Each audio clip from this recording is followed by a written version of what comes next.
By the way, sino po naniniwala? Isang natural na mapapansin nyo, yung pagiging bahagi ng problema ng buhay ng tao. Napansin nyo po yan? By the way, sino rito yung nakaranas talaga ng problema sa buhay?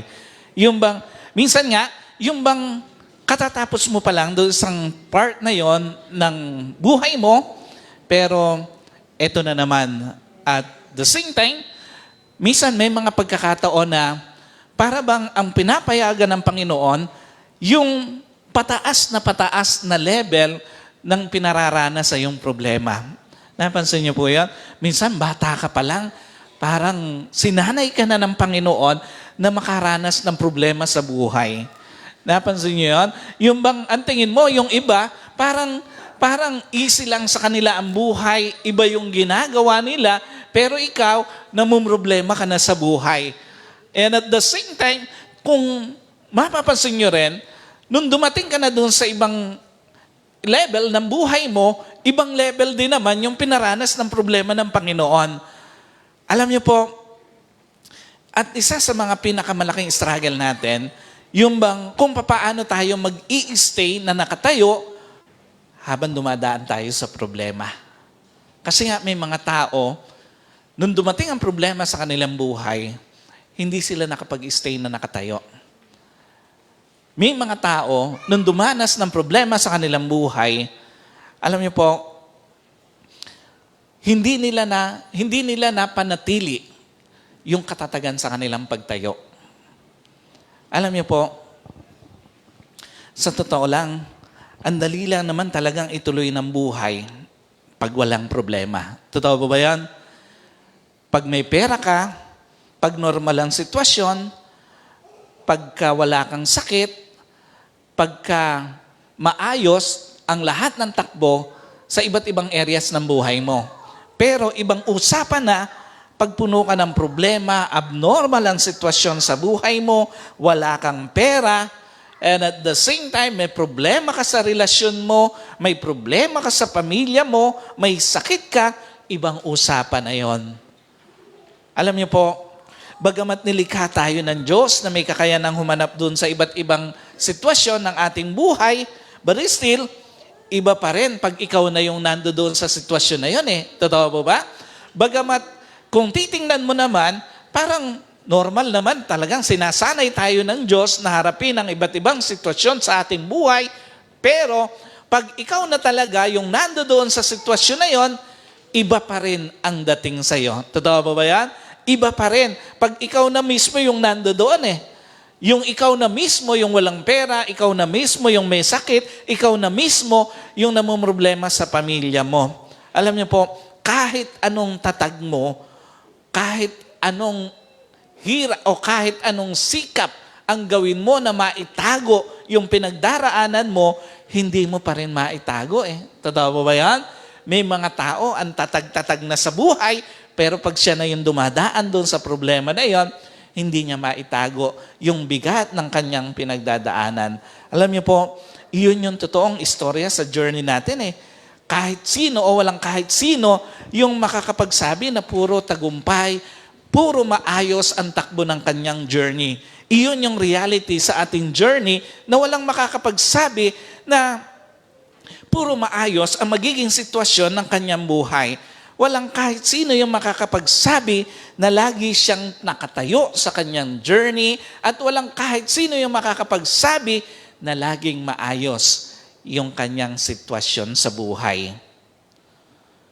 Our journey is a mixture of success and defeat, joy and sadness, fighting and surrendering.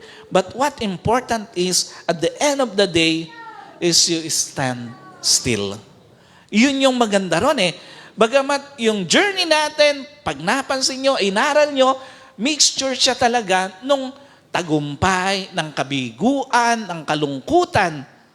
Pero at the end of the day, ang importante, yung nanatili kang nakatayo.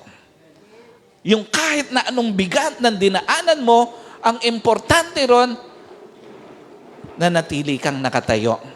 Alam niyo po, yung ating text for this afternoon, dito po sa Psalms chapter 30, verses 5-7, ang sabi doon, ang kanyang galit, ito'y panandalian, ngunit panghabang buhay ang kanyang kabutihan.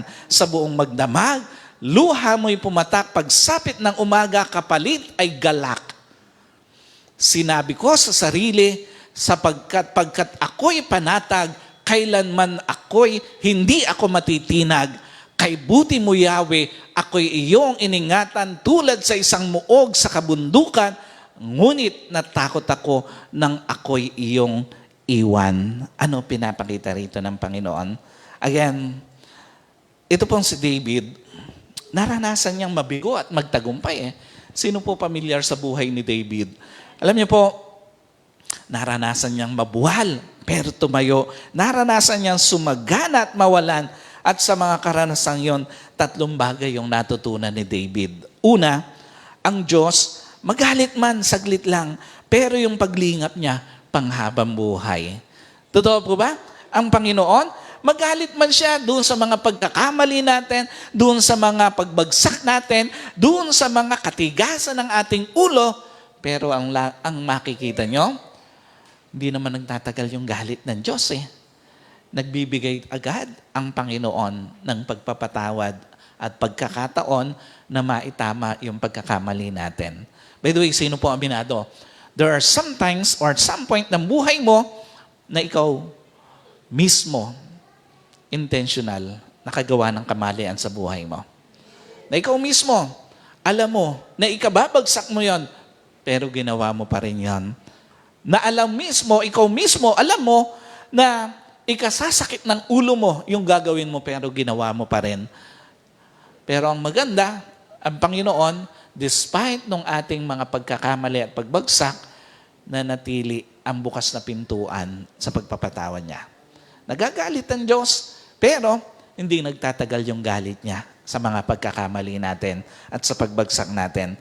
Alam niyo po, iyon yung napatunayan nitong si David. Nagagalit ang Diyos, pero saglit lang. At muling nililingap yung kanyang mga anak. Sino po aminado? Minsan, may dahilan naman talaga ang Diyos para magalit sa atin. Totoo po ba? Doon sa mga pinagagawa natin sa ating buhay. Pero ang maganda ron, ang Panginoon, after nun, muli tayong nililingap ng Diyos. Ang maganda ron, saglit lang yon at muli tayong kinakalinga ng Panginoon. Ikalawa, natutunan ni David sa buhay, hindi nawawala ang panahon na pwede kang lumuha at malungkot. Sino po rito naranasan na yan? Na habang ang iba, ang saya-saya ng buhay nila, pero ikaw, ang lungkot ng buhay mo. Habang ang iba, tagumpay na tagumpay, pero ikaw, lumuluha sa isang sulok. Alam niyo po, isa sa mga reality ng buhay, pwede palang dumating talaga sa point na ang buhay mo mapuno ng lungkot at luha. Alam niyo po, pwedeng maging matagal siya, pero ang isang tiyak na bagay, isang araw darating yung kasiyahan na inilaan ng Diyos para sa iyo. Sino po naniniwala? Pwedeng dumating ka doon sa point na yun ng buhay mo, pero pwede rin dumating na isang araw after nun, pararatingin ng Diyos yung kasiyahan na nakalaan para sa iyo. Pansinin niyo, kahit anong bigat ng isang bagay na dinaanan mo, laging may pantapat na sitwasyon ng Diyos para pagaanin yun Namansin niyo yan? Yung bang ang tagal-tagal mo doon sa kahirapan, ang tagal-tagal mong namumroblema sa buhay, pero meron palang nakalaan ng Diyos para isang araw tanggalin ka doon. Alam niyo po, pansinin niyo, kahit anong tagal mo doon sa pagtitiis sa isang araw, sinusupresa ka ng Diyos para alisin ka doon sa pagtitiis na yon. May lungkot ang buhay, pero mas maraming dahilan na ibinibigay ang Diyos para i-enjoy mo siya. At ikatlo, natutunan ni David sa kanyang karanasan na kahit anong possession meron ka, ang isang tao, hindi ito makapagbigay sa kanya ng totoong katatagan. Alam niyo po, ang tanging paglingap lang ng Diyos ang totoong makapagbibigay ng katatagan sa isang tao. Totoo po ba yan? Kahit na anong dami ng possession meron ka, pero ang totoo palang makapagbibigay ng katatagan sa tao, ang paglingap ng Diyos. Napatunayan ni David, kahit anong yaman, kahit anong galing, kahit anong meron ka, hindi mo pwedeng mapanghawakan dahil pagdating ng matinding pagsubok, pwede kang bumagsak. Kahit anong dami ng possession na yan. Kaya nga ganun kahalaga na matutunan ng isang tao na manatiling matatag, nakatayo sa gitna ng pagsubok ng buhay na ang tanging pinanghahawakan ay ang Diyos at ang pangligap ng Diyos. Sino po naniniwala? By the way, kaya mo naman talagang manatiling nakatayo sa gitna ng pagsubok. Totoo po ba yun? Kaya mo naman sabihin sa pagsubok na kaya kita. At iyon, magagawa mo lang kung ang tanging sandigan mo ang Panginoon, lalo na sa panahon ng pagsubok mo.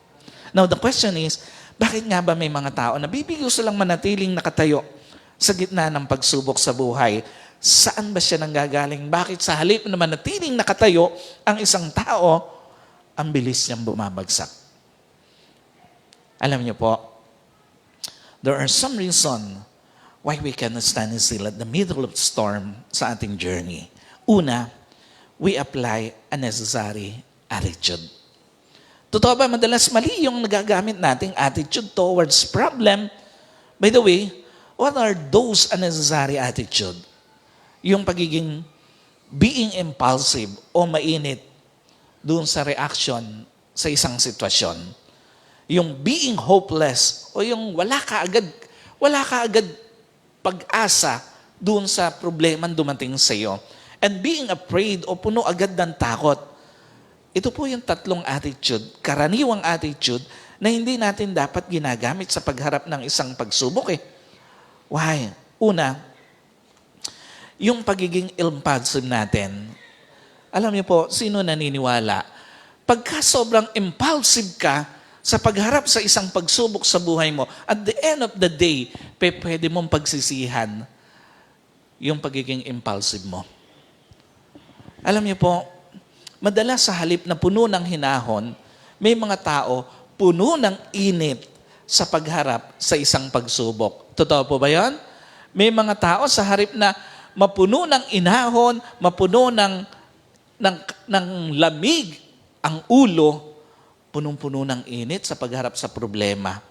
At dahil doon, mas nagiging komplikado ang sitwasyon. Ikalawa, alam niyo po, may mga tao, ubos agad ang pag-asa pagka dumating ang isang sitwasyon na mabigat eh. Totoo po ba yan?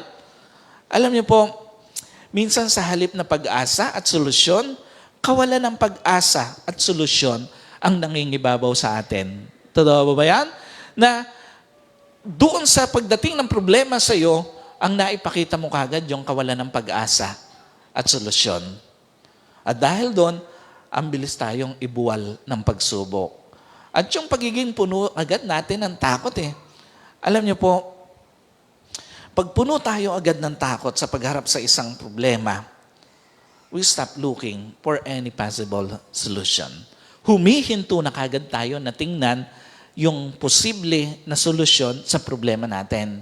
Lagi niyo pong tatandaan, it's not the right situation that makes a person right. It is the right attitude that makes a person right. Hindi yung tamang sitwasyon eh. Kasi kahit nasa maling sitwasyon ka ng buhay mo, nasa mabigat na sitwasyon ka ng buhay mo, pwede pa rin maging tama ang attitude mo sa sitwasyon na yon, sa mahirap at sa maling sitwasyon.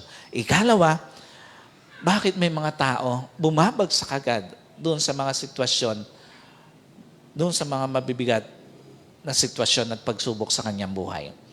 We take things too serious. Totoo ba, madalas sobra nating siniseryoso yung maraming bagay sa buhay eh. Yung tipong pagdating ng isang pagsubok, ang tingin natin, permanente na siya. Totoo ba, may mga tao nung dumating yung problema sa buhay, ang tingin niya doon sa problema niya doon sa buhay sa pera, parang permanente na siya. Na parang hindi na siya makakaahon doon sa problema sa pera. May mga tao nung dumating ang problema doon sa kalusugan niya, ang tingin niya parang permanente na siya na magkakasakit. At may mga tao nung dumating ang problema doon sa kanyang relasyon, sa kanyang pamilya, ang tingin niya, permanente na ang magiging problema niya doon sa kanyang pamilya. sa problema niya doon sa kanyang pamilya. Alam niyo po, for most of the time, we take things too serious. Sobra tayong nadadala ng sitwasyon sa halip na tayo ang magdala sa sitwasyon. Tandaan niyo po, everything will pass through except things you won't get through. Lahat ng bagay sa buhay lumilipas maliban sa mga bagay na ayaw mong lumipas.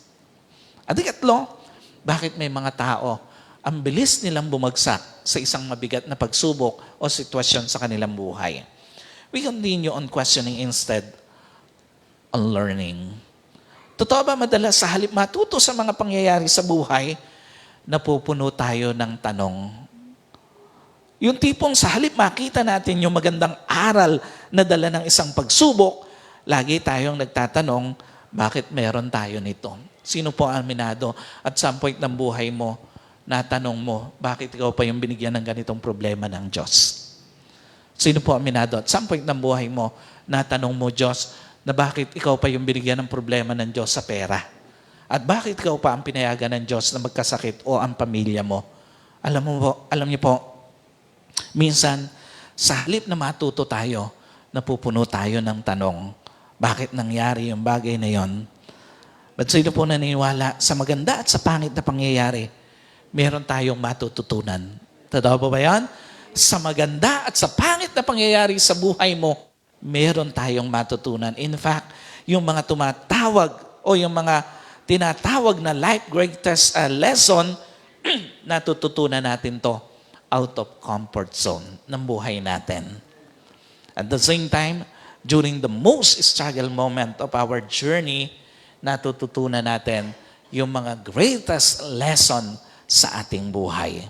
Tandaan niyo po, life will remain a bunch of questions unless you're willing to learn. Ang buhay mananatili lang siyang bugkos ng napakaraming tanong malibang handa kang matuto. Yung mga tanong mo doon sa naging problema mo sa pera, sa naging problema mo sa kalusugan, sa naging problema mo sa iyong pamilya, mananatiling tanong hanggat hindi ka natututo. Bakit siya dumating at pinayagan ng Diyos? Now, the question is, paano ba tayo mananatiling nakatayo doon sa mga bagyo ng buhay na meron tayo? Sino po naniniwala, pwede ka naman talagang manatiling nakatayo? Despite na may problema ka sa pera, despite na may problema ka sa iyong kalusugan, despite na may problema ka sa iyong relasyon. Alam niyo po, unang-una, for us to be able to stand still at the middle of a storm, choose the best attitude for the worst situation. Sa tingin nyo, what would be the best attitude appropriate towards your worst situation? Ano ba yung pinakatama na attitude o gawi na dapat mong ipantapat sa isang matinding pagsubok? Manatili bang kalmadong? Manatili bang positibo? Manatili bang matapang? Sa gitna ng matinding pagsubok, may karapatan kang piliin yung mga magagandang traits or attitude para harapin ito eh. And you will find out na even at the worst moment ng journey mo, you can be at your best. Totoo ba yan? Minsan, kung kailan nandoon ka sa pinaka-worst na situation ng buhay mo, doon mo na ipapakita yung pinaka-the best version ng personality mo. Minsan, kung kailan walang-wala kang pera, doon mo na ipapakita ang husay mo sa buhay. Minsan, kung kailan ang tindi-tindi ng problema mo sa iyong kalusugan, doon mo na ipapakita ang tapang mo pala. At minsan, kung kailan ang tindi ng problema sa iyong pamilya, sa iyong relasyon, doon mo na ipapakita ang galing-galing ng pag-handle mo sa sitwasyon. So again, minsan, at the worst moment ng buhay mo, doon mo na ipapakita yung pinaka-the best version ng personality mo. So tandaan nyo po, you can be at your best or worst at any given situation depending upon your choice. So depende sa iyong pagsubok kung ano yung maipapakitang version ng personality mo. So ikalawa, For us to be able to stand still at the middle of at the storm sa ating journey, choose to accept the best and the worst situation. Alam niyo po, kung gusto mong manatiling nakatayo sa gitna ng matinding pagsubok sa buhay at matuto kang tanggapin, hindi lang maganda, maging masakit at mahirap na sitwasyon, alam niyo po, matuto tayong tanggapin, hindi lang yung maganda, maging yung mga pangit at mahirap na sitwasyon na pinapayagan ng Diyos. Masakit na karanasan, mahirap maintindihan karanasan, mahirap maunawa ang karanasan. Pero alam niyo po, after you have learned to accept those things, mapapansin mo, ang tatag mo na sa pagharap sa pagsubok ng buhay. Kahit ang hirap maintindihan, bakit pinayagan ka ng Diyos na mawala ng pera, mamroblema sa pera dahil sa katabi mo? Napansin niyo yan? Minsan, nasa tabi lang yung pinapanggalingan o pinanggagalingan ng problema mo. Hindi mo kailangan lumayo. Nasa tabi-tabi lang. Napansin niyo yan? Minsan, ang nagpapasakit ng ulo mo, hindi mo na kailangan lumayo. Nasa tabi mo lang. Alam niyo po, again, ang kagandahan lang doon, pag natutunan natin tanggapin na hindi laging maganda, hindi laging magaan, hindi laging katanggap-tanggap ang pangyayari sa buhay, unti-unti, mas tumatatag ka sa buhay. Mapapansin mo, ang tatag mo na sa buhay. Ang galing mo nang mag-handle ng problema. Ang galing mo nang mag-handle ng mga mabibigat na sitwasyon sa buhay mo. Tandaan niyo po, acceptance may not change your situation, but it may change you and your path of destiny. Maaaring hindi nga baguhin ang pagtanggap mo yung sitwasyon, pero pwede kang mabago nito at ang landas na patutunguhan ng buhay mo. And finally, just to learn from the best and worst situation. Piliin mo matuto from both sides of victory and defeat, joy and sadness, pain and healing. Kailangan mo matuto sa mukha ng tagumpay at kabiguan. Kailangan mong matuto sa mukha ng kaligayahan at kalungkutan. Kailangan mong matuto sa mukha ng sakit at paghilom. For you to stand still in the middle of the storm, tandaan niyo po, hanggat hindi natin natututunan yung mga bagay na ito, paulit-ulit lang tayong mabubuwal. Paulit-ulit ka lang mawawala ng pera. Paulit-ulit ka lang mamumroblema sa kalusugan mo. Paulit-ulit ka lang mamumroblema sa relasyon mo. Paulit-ulit ka lang masasaktan at paulit-ulit ka lang manghihinayang sa buhay. Sa tandaan niyo po, the most effective way to avoid repeatedly regrets is to learn from the pain and its source. Dapat matuto tayo na makita saan siya nanggagaling. Bakit lagi ka na lang nasasaktan? Lagi ka na lang walang pera. Lagi ka na lang bumabagsak. So church, as the storm, part of weather system, trials is a part of our life system to complete its victory. Kung paano ang bagyo, bahagi siya ng sistema ng panahon, gayon din naman ang bawat pagsubok, bahagi na talaga ng sistema ng buhay para kumpletuhin ang kwento ng buhay mo. Tandaan niyo po, hindi makukumpleto ang kwento ng buhay mo kung hindi ka dumaan doon sa mga panahon na walang-wala ka. Hindi makukumpleto ang kwento ng tagumpay mo kung hindi ka dumaan doon sa mga panahon na pinayagan ng Diyos yung mahirap na sitwasyon ng buhay mo. Hindi makukumpleto ang victory sa journey mo kung hindi ka dumaan doon sa point ng buhay mo doon sa season na bagsak ka. Na hindi mo alam kung paano ka makakaalis doon, paano ka tatawid doon. Hindi makukumpleto ang kwento ng victory, ng journey mo, kung hindi pinayagan ng Diyos yung mga panahon na tahimik kang lumuluha, tahimik kang umiiyak, at kung minsan nagtatanong sa Diyos, bakit pinayagan niyo ng Diyos?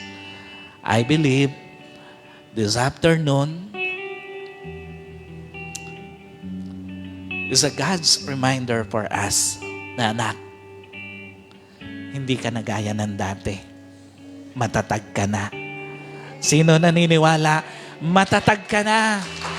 Hindi na ikaw yung dati. Ang tatag mo na.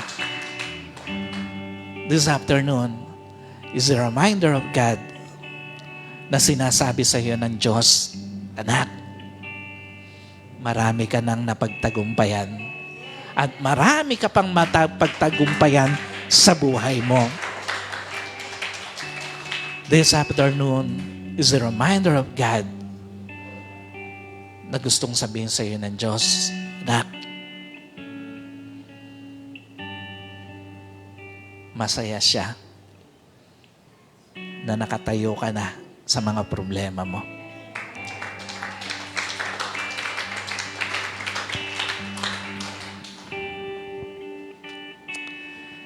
Church,